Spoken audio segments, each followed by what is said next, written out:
Facciano marmi in un palazzo antico. Ci leggo scritto il conte Montevico. Per dare lustra alla città natale, finanzio quest'opera immortale.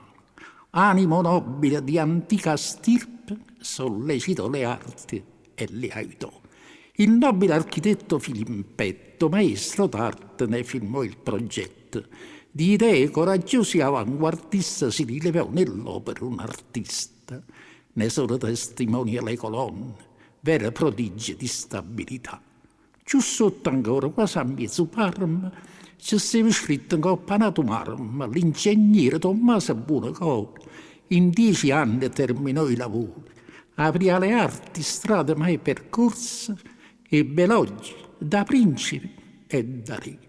Chi ha costruito era sto palazzo, st'opera d'arte, orgoglio di sta piazza, non ci sta scritto coppa che li mura, pitture, carpentiere, murature, senza sta gente, che li grandi artisti la usavano con cazzo sto palazzo.